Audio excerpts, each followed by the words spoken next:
Hello students, आज हम numerical analysis के टॉपिक जिसमें हम पढ़ रहे थे। तो आज हम न्यूमेरिकल एनालिसिस में फॉरवर्ड डिफरेंस टेबल और बैकवर्ड डिफरेंस टेबल कैसे बनाएंगे उसके बारे में सीखेंगे। तो फॉरवर्ड डिफरेंस टेबल और बैकवर्ड डिफरेंस टेबल का न्यूमेरिकल एनालिसिस में बहुत ज़्यादा इंपॉर्टेंस है और ये पूरी न्यूमेरिकल एनालिसिस में हमें काम आती है। तो कैसे बनाएंगे उसको हम एक एग्जाम्पल से सीखेंगे या एक तरीके से एक क्वेश्चन लेंगे, उससे हमें उसको बना के देखेंगे और उसको सीखेंगे। तो देखिए, फॉरवर्ड डिफरेंस टेबल या बैकवर्ड डिफरेंस टेबल कैसे बनाते हैं उसको एग्जांपल से देखते हैं। तो हमें दे रखा होगा यहाँ पर x एक हमारा वेरिएबल है, इंडिपेंडेंट वेरिएबल, उसकी वैल्यू दे रखी होगी सेम इंटरवल पे। जैसे x की जो वैल्यू है वो दे रखी होगी इसका 2, 4, 6, 8 और 10। हालांकि x की हमें ये 5 वैल्यू दे रखी है, 2, 4, 6, 8 और 10। तो ये सभी वैल्यू देख रहे हो 2 के डिफरेंस पर है। अब x के बाद हमें एक फंक्शन दे रखा होगा f(x), जो हम जिसे हम y भी कहते हैं, y बराबर f(x), जो डिपेंडेंट वेरिएबल होता है। एक फंक्शन दे रखा है हमारे लिए f(x). अब इसका जो फंक्शन है इसका मान x की 2 पर माना कि कुछ भी दे रखा है, मतलब 5 दे रखा है, 2 पर 5 है, 4 पर दे रखा है हमें माना कि 9, 6 पर दे रखा है हमें 30, 8 पर दे रखा है हमें माना कि 70 और 10 पर माना दे रखा है हमें 23।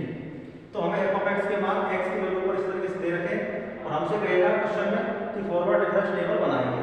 तो फॉरवर्ड डिफरेंस टेबल कैसे बनाएंगे उसका एक तरीका है। तो सबसे पहले हम फॉरवर्ड डिफरेंस टेबल बनाने के लिए इस तरीके से एक सारणी बना लेंगे। तो यहाँ पर x की वैल्यू रख लेंगे और यहाँ रखेंगे f(x) की वैल्यू। तो x की जो वैल्यू है वो सेम डिफरेंस होनी चाहिए फॉरवर्ड डिफरेंस टेबल बनाने के लिए।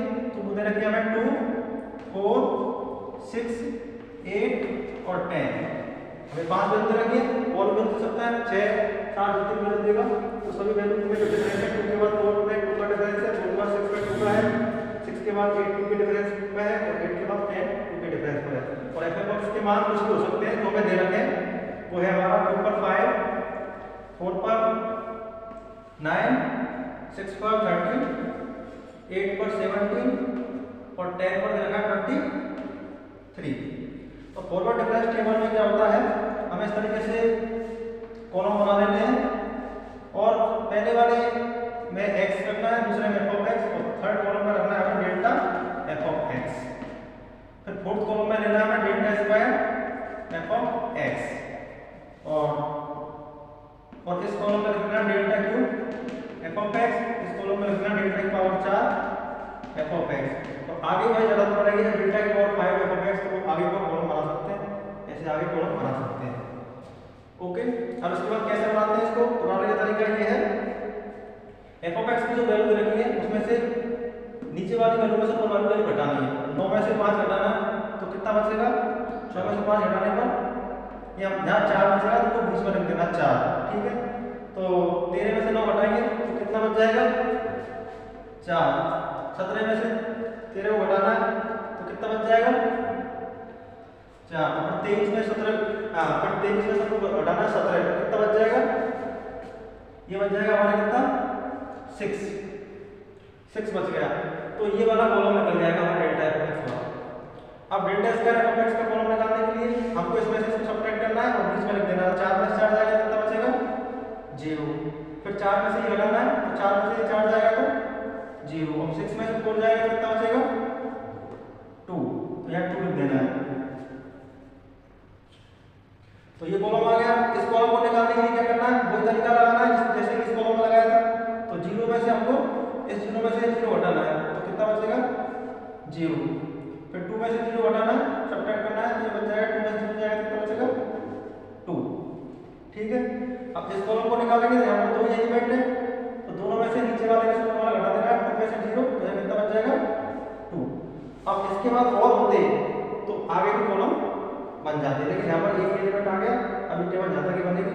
तो इस तरीके से ये हमारी फॉरवर्ड डिफरेंस टेबल बन जाती है। तो फॉरवर्ड डिफरेंस टेबल में ये जो साइन है ये वाला है डेल्टा का साइन कहते हैं और इसे फॉरवर्ड डिफरेंस ऑपरेटर कहते हैं। तो एक फर्स्ट फॉरवर्ड डिफरेंस ऑपरेटर है f(x) पर कि डेल्टा जो स्क्वायर दिख रहा है ये सेकंड फॉरवर्ड डिफरेंस है एफ ऑफ एक्स का, delta cube third forward difference होता है और डेल्टा की पावर 4 चौथा फॉरवर्ड या फोर्थ ऑर्डर का फॉरवर्ड डिफरेंस ऑपरेटर है। तो ये फॉरवर्ड डिफरेंस टेबल बन गई और इसमें हमें वैल्यू पूछे कि कौन सी वैल्यू क्या किसकी होगी। तो जैसे कि ये x बराबर x का मान 2 पर 5 है, तो x पर f ऑफ x का मान 5 आ गया। ऐसे ही ये जो वैल्यू होगी उधर वाली ये डेल्टा f ऑफ 2 की होगी। ये किसकी वैल्यू हो जाएगी?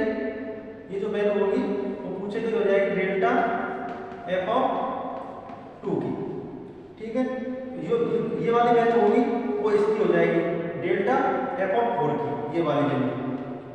तो ये वाली वैल्यू जो होगी डेल्टा f ऑफ 4 की होगी और ये जो वाली वैल्यू होगी वो डेल्टा f ऑफ 6 की होगी और ये जो वाली वैल्यू होगी वो डेल्टा f ऑफ 8 की होगी। तो इस तरीके से ध्यान रखना है। ऐसे इस वाले कॉलम में देखेंगे तो 0 0 2 तो इस हिसाब से हो जाएंगे।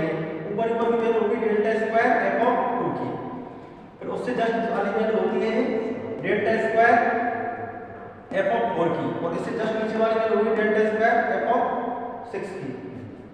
ठीक है, अब ऐसे ये वाली जो वैल्यू होगी ये हो जाएगी ऊपर वाली वैल्यू, ऊपर वाली वैल्यू है तो डेल्टा की पावर क्यूब f ऑफ 2 की और ये जो वैल्यू होगी वो हो जाएगी डेल्टा क्यूब f ऑफ 4 की। और ऐसे यहाँ पर एक ही वैल्यू है तो एक जो वैल्यू है ये हो जाएगी डेल्टा की पावर 4 f ऑफ 2 की।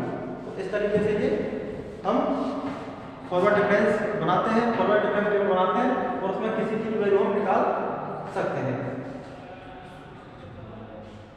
तो आपको फॉरवर्ड डिफरेंस टेबल बनाना आ गया होगा और फॉरवर्ड डिफरेंस टेबल से f ऑफ x के किसी भी मान की डेल्टा हम फाइंड कर सकते हैं टेबल से। अब हम देखेंगे बैकवर्ड डिफरेंस टेबल कैसे बनाते हैं और उससे हम किसी भी f ऑफ x का बैकवर्ड डिफरेंस कैसे फाइंड करेंगे। तो अब इसके बाद बैकवर्ड डिफरेंस टेबल बनाएंगे। तो बैकवर्ड डिफरेंस टेबल का जो फॉर्मेट है वो चेंज हो जाएगा, तो उसमें बैकवर्ड डिफरेंस टेबल बना देते हैं। अब इसके बाद बैकवर्ड डिफरेंस टेबल बनाएंगे।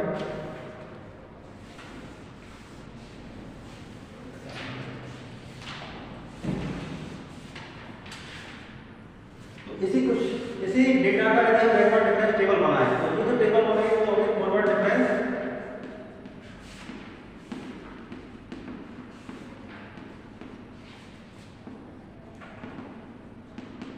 अब ये जो टेबल बना रहे हैं हमें इसको कहते हैं बैकवर्ड डिफरेंस टेबल।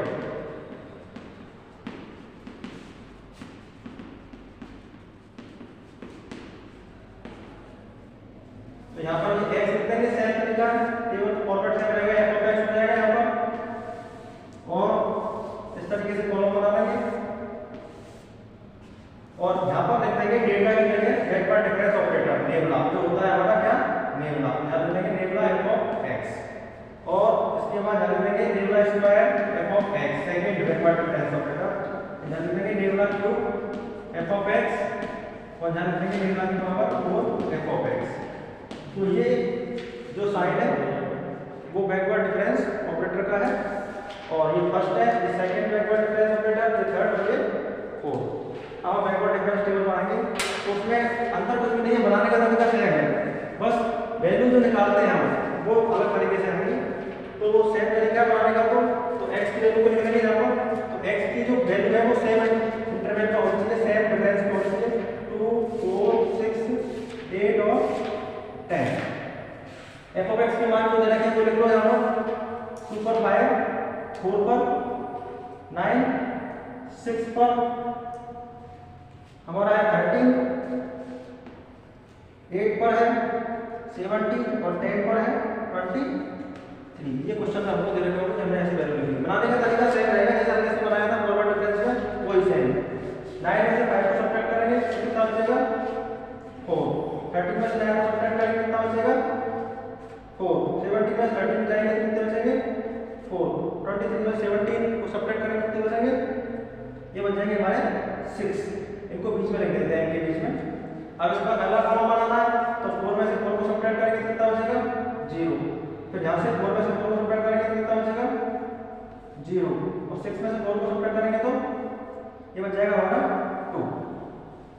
फिर नेक्स्ट कॉलम भी सेम तरीका रहेगा, 0 में से 0 सब्ट्रैक्ट, तो 0 बीच में लिख देंगे, 2 में से 0 तो ये हो जाएगा 2, अगला कॉलम किस से आ जाएगा, 2 में से 0 जाएंगे कितना बचेगा 2, और आगे हमारे पास कोई एलिमेंट नहीं है तो आगे छोड़ देंगे। तो ये बैकवर्ड डिफरेंस टेबल बन गई, सेम तरीका बनाने का, लेकिन वैल्यू निकालने का तरीका इसमें अलग रहेगा। जैसे आपसे पूछ लिया जाए जो ये जो वैल्यू है ये किसकी होगी, तो जो ये वैल्यू जो होगी वो किस x की होगी, तो ये होगी हमारी नेबला, नेबला नीचे वाले की होती है, हमेशा ध्यान रखना, नेबला f(4) की होगी, नेबला f(4) की, और जो ये वैल्यू होगी ये वाली वैल्यू, ये वाली जो वैल्यू होगी वो होगी हमारी नेबला f(6) की, नेबला f(6) की, और ये जो वैल्यू होगी वो होगी नेबला f(8) की, और ये जो वैल्यू होगी ये वाली ये होगी नेबला f(10) की। अब ऐसे ये किसकी वैल्यू होगी, तो यहाँ पर इसको याद रखना हूँ, ये नेबला f(4) की वैल्यू है।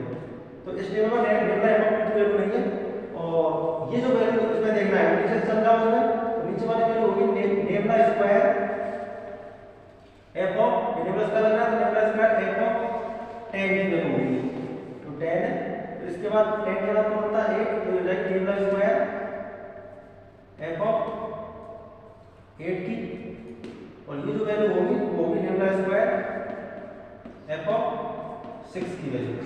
अब ऐसे ही यहाँ पर ये जो नीचे वाली वैल्यू होगी ये वैल्यू होगी नेबला की पावर 3 f(10) की, और ये जो वैल्यू होगी ये वैल्यू हो जाएगी नेबला की पावर 3 f(8) की, क्योंकि 10 के बाद है 8 उल्टा देखना पड़ता है, और ये जो